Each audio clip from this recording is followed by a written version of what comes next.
मौनी अमावस्या का बहुत धार्मिक महत्व है। आदि शुद्धि, पितृ तर्पण, आध्यात्मिक उन्नति है। मान्यता है कि इस दिन मौन व्रत और गंगा स्नान से पापों का नाश होता है और मोक्ष मिलता है और पितरों का आशीर्वाद प्राप्त होता है, जिससे जीवन में सुख और शांति आती है।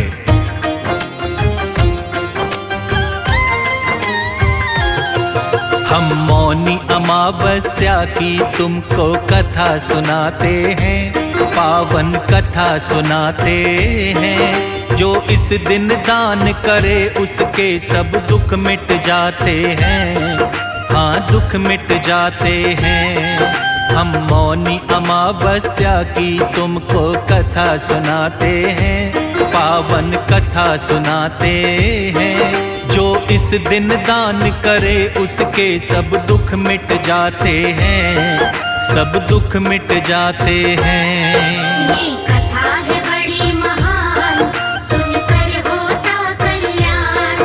ये कथा है बड़ी महान, सुनकर होता कल्याण।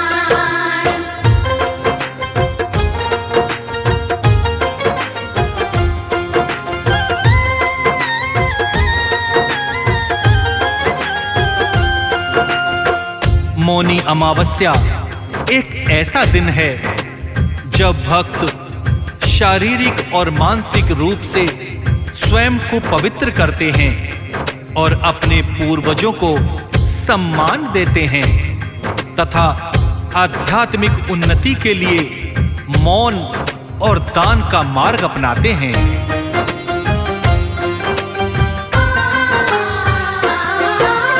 माघ मास के कृष्ण पक्ष में अमावस्या है आती, वही अमावस्या भक्तों मौनी अमावस्या कहलाती।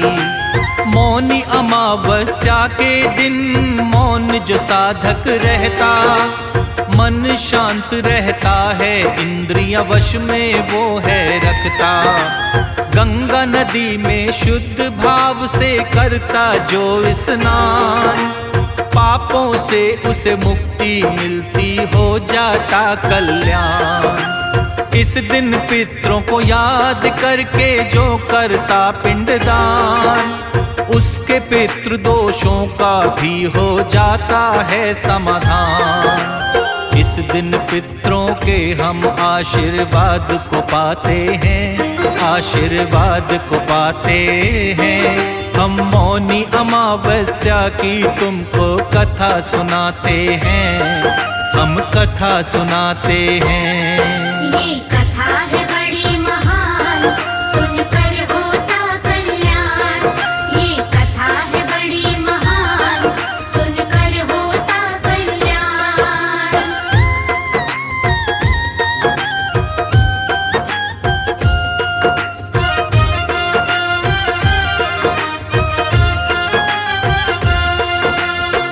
मौनी अमावस्या के दिन जो भी साधक मौन रहकर शुद्ध भाव से विष्णु जी की भक्ति करते हैं, उसे धन धान्य और सुख समृद्धि की प्राप्ति होती है।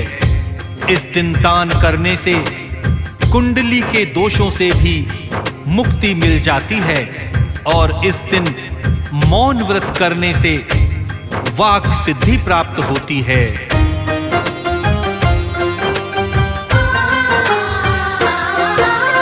मौन रह के इस दिन जो करता विष्णु की भक्ति, धर्म अर्थ और काम मिले, पापों से होती मुक्ति। मौनी अमावस्या का रखता जो साधक उपवास, दूर सभी हो जाते संकट, मिट जाते संताप। कभी न घिर संकट से जो करता इस दिन है दान, ग्रह दोष मिट जाता है, पितृ पाते मोक्ष का धाम। सूर्य देव की तरह ही उसका बढ़ता सदा परताप। सूर्य देव का अर्घ्य लगाए कर मंत्रों का जाप। सूर्य देव उस पर अपना आशीष लुटाते हैं, आशीष लुटाते हैं। हम मौनी अमावस्या की तुमको कथा सुनाते हैं, हम कथा सुनाते हैं। ये कथा है बड़ी महान, सुनकर होता कल्याण। ये कथा है बड़ी महान, सुनकर होता कल्याण।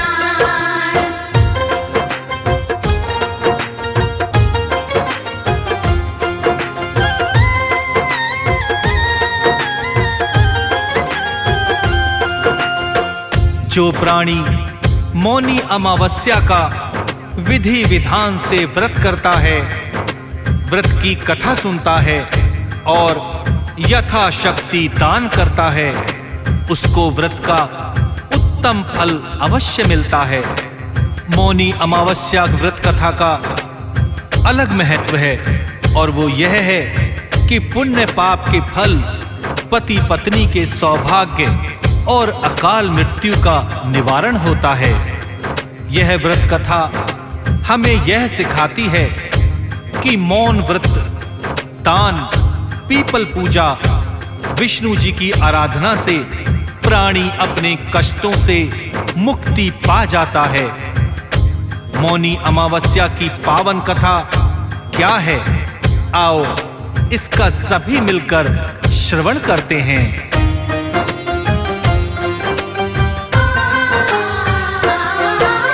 प्राचीन काल की बात है भक्तों, आओ तुम्हें बताएं। मौनी अमावस्या की कथा है, अपना ध्यान लगाएं। कांचीपुरी नामक नगरी में एक ब्राह्मण रहता था। सत्यवक्ता अति ज्ञानवान विद्वान वो ब्राह्मण था। देव स्वामी था इसका नाम, धनवती पत्नी का नाम। एक पुत्री इन दोनों की थी, गुणवती जिसका नाम। देव स्वामी नामक ब्राह्मण के पुत्र थे भक्तों साथ। विवाह सभी का हो गया था सुयोग कन्याओं के साथ। लेकिन ब्राह्मण पुत्री का विवाह नहीं कर पाते हैं, हाँ नहीं कर पाते हैं। हम मौनी अमावस्या की तुमको कथा सुनाते हैं, हम कथा सुनाते हैं। ये कथा है बड़ी महान, सुनकर होता कल्याण। ये कथा है बड़ी महान, सुनकर होता कल्याण।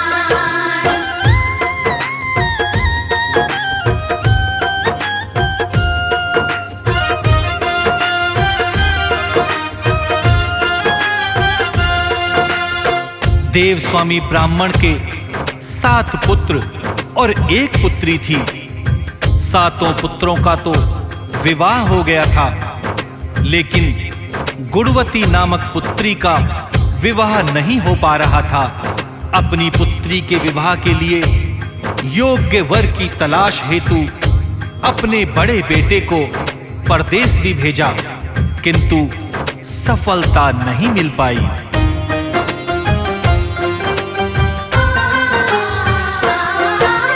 पुत्री के लिए कोई भी वर जब देव स्वामी नहीं पाया, पुत्री के विवाह की खातिर ब्राह्मण चिंता में आया। एक दिन एक ज्योतिषी के पास में ब्राह्मण आता है। अपनी पुत्री की कुंडली उसको दिखलाता है। नहीं हो रहा विवाह पुत्री का ज्योतिष महाराज। कुंडली देख के काका कारण बतलाओ मुझे आज। ज्योतिष के हाथों में ब्राह्मण ने कुंडली पकड़ाई। कुंडली देख के ज्योतिष की भी भक्तों भवें तन आई। ज्योतिष जी भी कुंडली देख के चकरा जाते हैं, वो चकरा जाते हैं। हम मौनी अमावस्या की तुमको कथा सुनाते हैं, हम कथा सुनाते हैं। ये कथा है बड़ी महान, सुनकर होता कल्याण।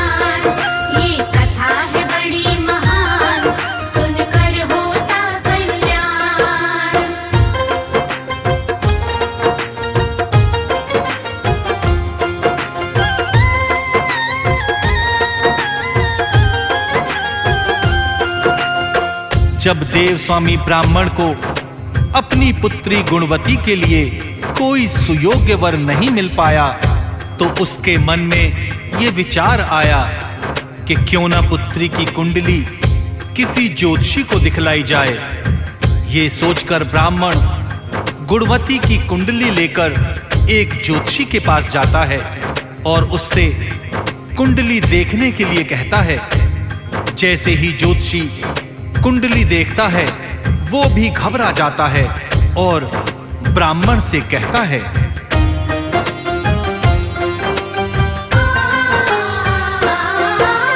कुंडली देख के ज्योतिष ने जब ब्राह्मण को बतलाया, ज्योतिष की बातों को सुनकर ब्राह्मण भी चकराया। ज्योतिष बोला, कुंडली में तो दोष बड़ा है भारी, फेरों के समय ही विधवा हो जाएगी बेचारी।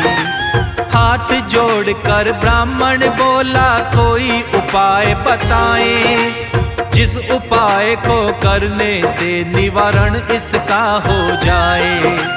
ज्योतिष ने तब ब्राह्मण को इसका उपाय बतलाया, कैसे निवारण करना है ब्राह्मण को सब समझाया। क्या समझाते हैं फिर ज्योतिष तुम्हें बताते हैं, हाँ तुम्हें बताते हैं। हम मौनी अमावस्या की तुमको कथा सुनाते हैं, हम कथा सुनाते हैं। ये कथा है बड़ी महान, सुनकर होता कल्याण। ये कथा है बड़ी महान, सुनकर होता कल्याण।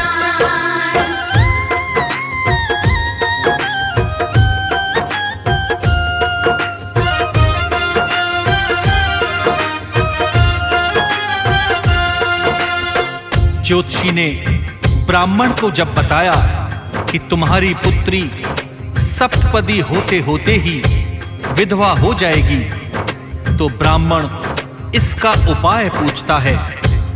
तब ज्योतिषी कहता है कि सिंघल द्वीप में सोना नाम की एक धोबिन रहती है, उसको अपने घर बुलवाओ, उसकी पूजा के द्वारा ही यह मृत्यु योग टल सकता है।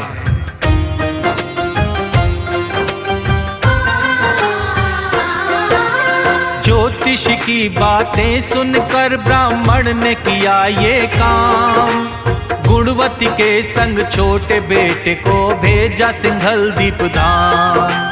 दोनों भाई बहन अब सिंघल द्वीप को चलते हैं, चलते चलते दोनों ही सागर तट तक पहुँचते हैं। दोनों सोचने लगते हैं कैसे हो सागर पार, सोचा बहुत लेकिन मन में ना आया कोई विचार। भूख प्यास से व्याकुल दोनों ही थक जाते हैं, एक वृक्ष के नीचे वो विश्राम करने लगते हैं। कैसे सागर पार हो आपस में बतलाते हैं, हाँ वो बतलाते हैं। हम मौनी अमावस्या की तुमको कथा सुनाते हैं, हम कथा सुनाते हैं। ये कथा है बड़ी महान, सुनकर होता कल्याण। ये कथा है बड़ी महान, सुनकर होता कल्याण।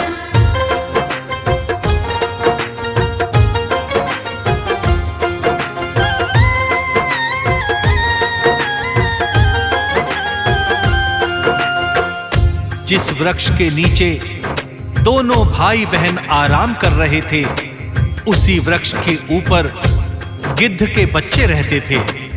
वो दिन भर दोनों भाई बहन को परेशान होते देख रहे थे। शाम को जब बच्चों की माँ उनके लिए आहार लेकर आती है और उन्हें खिलाने लगती है, तो बच्चे कुछ नहीं खाते और अपनी माँ से कहते हैं कि ये दोनों भाई बहन भी भूखे हैं, पहले इन्हें खिलाओ और उनकी समस्या का हल करो, तभी हम भी खाएंगे।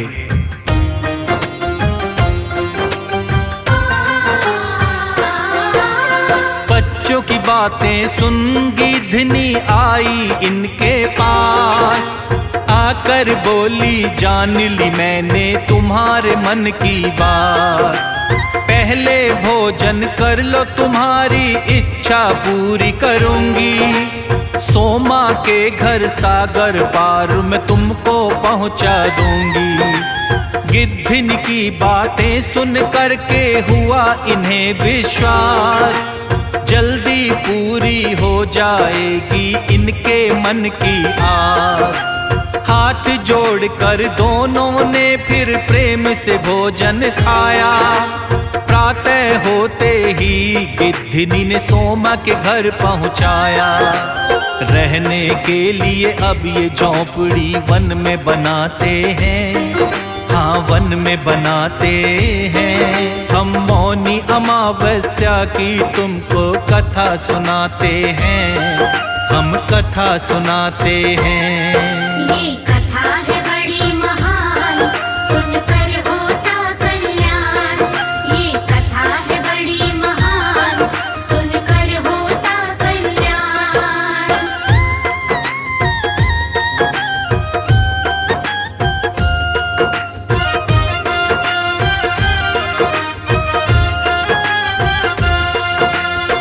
वे दोनों पास के ही वन में झोपड़ी बनाकर रहने लगते हैं। उन्होंने अपनी सेवा भाव से सोमा को प्रसन्न करने का निश्चय किया। दोनों रोजाना सुबह अंधेरे में उठकर सोमा का घर झाड़कर लीपकर पोत दिया करते थे। सोमा को हर रोज इतने ढंग से अपना घर लिपा पुता देख बड़ा आश्चर्य होता था। सोमा ने अपनी बहू से पूछा तो बहू बोली, हमारे अलावा कोई तीसरा नहीं है, इसलिए हम ही करते हैं। किंतु सोमा को विश्वास नहीं हुआ।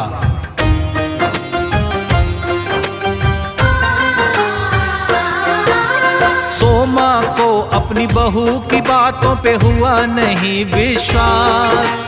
लेकिन इसका एक दिन भक्तों खुल जाता है राज।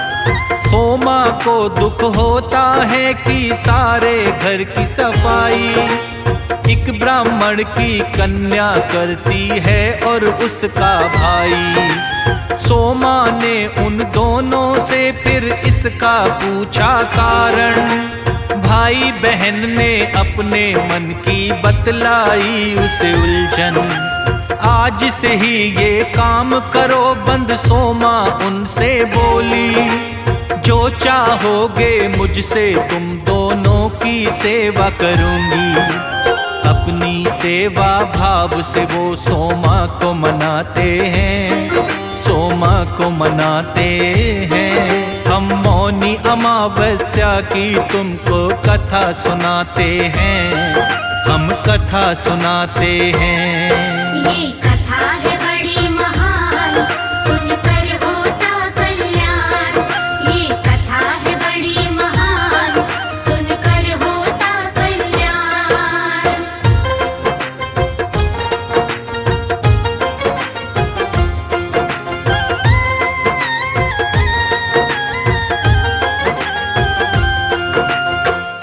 सोमा उन दोनों के साथ चलने के लिए तैयार हो जाती है और अपनी बहू से कहती है कि यदि मेरे पीछे से किसी की मृत्यु हो जाए तो उसके शरीर को नष्ट मत करना। बहू को समझाकर सोमा दोनों के साथ कांचीपुरी आ जाती है और दूसरे ही दिन गुणवती का विवाह हो जाता है।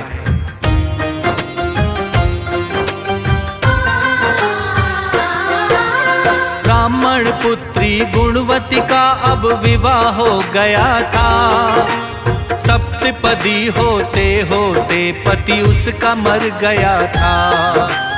अपने संचित पुण्यों का फल सोमा ने किया है दान। गुणवती के पति के अंदर अब फिर से आ गई जान। सोमा ने दोनों को अपना दिया था आशीर्वाद। सिंघल द्वीप के लिए रवाना हो गई उसके बाद।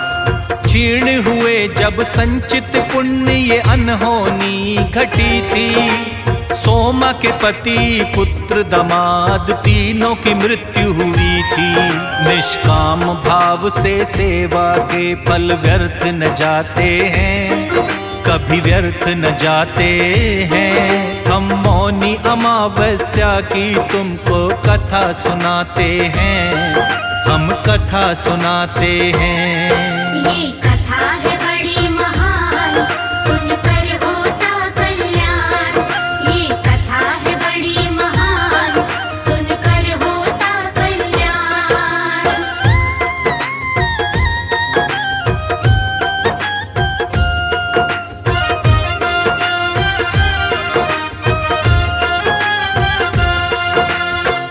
अपने संचित पुण्यों का फल सोमा गुणवती के पति के लिए दान दे देती है। इसीलिए अब उसके पुण्य समाप्त हो गए थे, जिसके परिणाम स्वरूप सोमा के पति, पुत्र और दामाद तीनों की मृत्यु हो जाती है। सोमा को जब इसकी सूचना मिलती है तो सोमा नए पुण्य अर्जित करने के लिए मार्ग में ही रुक जाती है और एक पीपल वृक्ष की छाया में विष्णु जी का पूजन करती है और पीपल वृक्ष की 108 परिक्रमा करने लगती है।